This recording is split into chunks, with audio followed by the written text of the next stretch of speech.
আসসালামু আলাইকুম ওয়া রাহমাতুল্লাহি ওয়া বারাকাতুহু। ইসলাম আল্লাহ তাআলার একমাত্র মনোনীত ধর্ম। ইন্নাদ-দীনা ইনদাল্লাহিল ইসলাম। আল্লাহ তাআলার কাছে একমাত্র জীবন ব্যবস্থা ইসলাম। অন্য যেগুলো আছে এগুলো আল্লাহ তাআলার কাছে কিছুই না, শুধুমাত্র ইসলাম গ্রহণযোগ্য।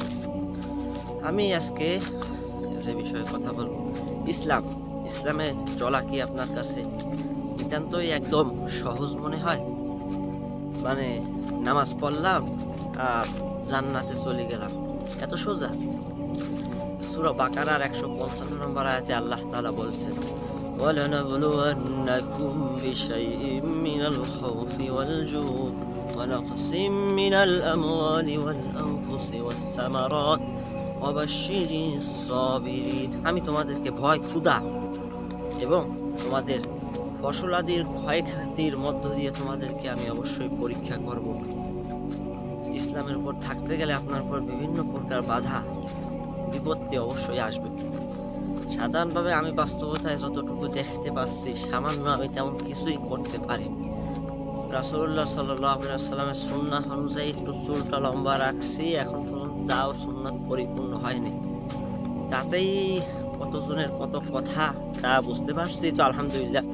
এটা নিয়ে আমার অবশ্যই মন খারাপ নেই, কারণ রাসূল কারীম সাল্লাল্লাহু আলাইহি ওয়াসাল্লাম তিনি দিনের দাওয়াত দিতে গেছেন, তাকে রক্তাক্ত করা হয়েছে, পাথর মারা হয়েছে, তার গায়ে থুতু মারা হয়েছে, তার মাথার উপরে নামাজ সালাত আদায় করার সময় উটের পচা নাড়ি ভুড়ি চাপিয়ে দিয়েছে। রাসূল সাল্লাল্লাহু আলাইহি ওয়াসাল্লাম কিয়ামতে যখন দাঁড়াবেন তখন তার গা দিয়ে রক্ত পড়তে থাকবে। তো সেই রাসূলের সুন্নাহ এত সোজা না, শুধু মিষ্টি খাওয়া সুন্নাহ, কিন্তু জিহাদ ইসলাম প্রতিষ্ঠা করা এটাও কিন্তু ফরজ। এবং সুন্নাহ রাসূল নিজেই 10 বছর রাষ্ট্র ক্ষমতা ইসলাম চালিয়েছেন, ইসলাম দিয়ে চালিয়েছেন, তো এটা ফরজ। এরপরে দুনিয়াতে আপনি অহরহ জিনা করে বেড়াবেন, হোটেলে রাত কাটাবেন, তেমন কোনো অসুবিধা নেই। এটা হলো স্মার্টলেস বলে এখনকার নোংরা সমাজ। আপনি বিবাহ করতে যান তখন বুঝবেন ঠেলা কারে হয়। বলবে তুমি খাওয়া বাকি, তারপরে তোমার কি আছে, বয়স কম।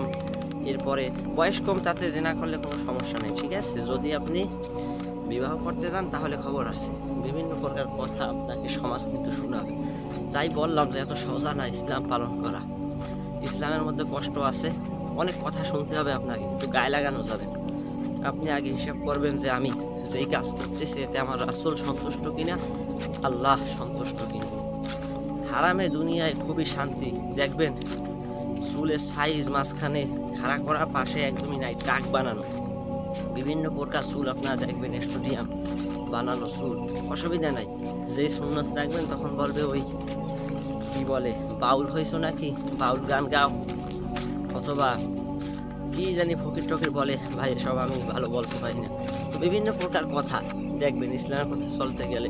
আপনি হঠাৎ করে নামাজ ধরবেন, বলবে ওরে বাবা বিশাল মোল্লা হয়ে গেছেন, আপনি বিশাল হুজুর হয়ে গেছেন, এই জাতীয় আরো অনেক কথা কিন্তু আপনাকে সমাজ শোনাবে। ওই একটা বললাম, বিবাহ করতে গেলে বুঝবেন ঠেলা, তোর আছে কি, খাওয়াবে কি, বিভিন্ন প্রকার কথা। কিন্তু জেনা করতেছে অহরহ, তাতে তেমন কোনো অসুবিধা নেই, ওটা নাকি স্মার্টলেস। আস্তাগফিরুল্লাহ আল আযীম, আল্লাহ হেফাজত করুন। তবে অধৈর্য হওয়া যাবে না। ইসলামের পথে চলতে গেলে আপনার কথা শুনতেই হবে। হয়তো এই কথার কারণে আপনি নাজাতের উসিলা হতে পারেন। আপনি আল্লাহ তাআলাকে বলতে পারবেন, হয়তো আল্লাহ তোমার দিনের জন্য রক্ত ঝরাতে পারি নাই, জিহাদে অংশগ্রহণ করতে পারি নাই, কিন্তু তোমার রাসূলের সুন্নাহ, তোমার কোরআনের হুকুম অনুযায়ী আমি দুনিয়ায় চলতে গিয়ে মানুষের কটু কথা শুনেছি, মানুষ আমাকে বিভিন্ন প্রকার কথা শুনিয়েছে, বিভিন্ন কথা বলেছে, তবুও আমি কিন্তু পিছনে ফিরে যাইনি। এই উসিলায় আমাকে ক্ষমা করে দেন আল্লাহ। হয়তো আল্লাহ তাআলা সেই দিন আপনাকে ক্ষমা করে দিতে পারেন, আশা রাখলে ইনশাআল্লাহ হতেই পারে, অস্বাভাবিক কিছু নয়। আল্লাহ তাআলা যেন আমাদেরকে সেই দিন ক্ষমা করে দেন, তাহলে আমাদের আর কোনো সওয়াব পাওয়া থাকবে না। আল্লাহ তাআলা কবুল করুন। এবং সূরা বাকারার 185 নম্বর আয়াত সম্ভবত, সেখানে বলা হয়েছে যে যেই ব্যক্তি মূলত জাহান্নাম থেকে বেঁচে যাবে এবং জান্নাতে প্রবেশ করবে, ওই যে কুল্লু নাফসিন যায়কাতুল মাউত, সূরা আল ইমরান মনে হয়, সেখানে বলা হয়েছে যে যেই ব্যক্তি জান্নাতে প্রবেশ করবে এবং জাহান্নাম থেকে বেঁচে যাবে, ওই ব্যক্তিই সফল। ফামান যুহজিহা আনিন নার ওয়া উদখিলাল জান্নাতা ফাকাদ ফাজ। এছাড়া আর সফলতার কোনো সংজ্ঞা নাই। আল্লাহ তাআলা তার দ্বীনের পথে আমাদেরকে চলার তৌফিক দান করুন। আমিন। সুবহানাকা ওয়া বিহামদিকা আশহাদু আল্লা ইলাহা ইল্লা আনতা আস্তাগফিরুকা ওয়া আতুবু ইলাইক।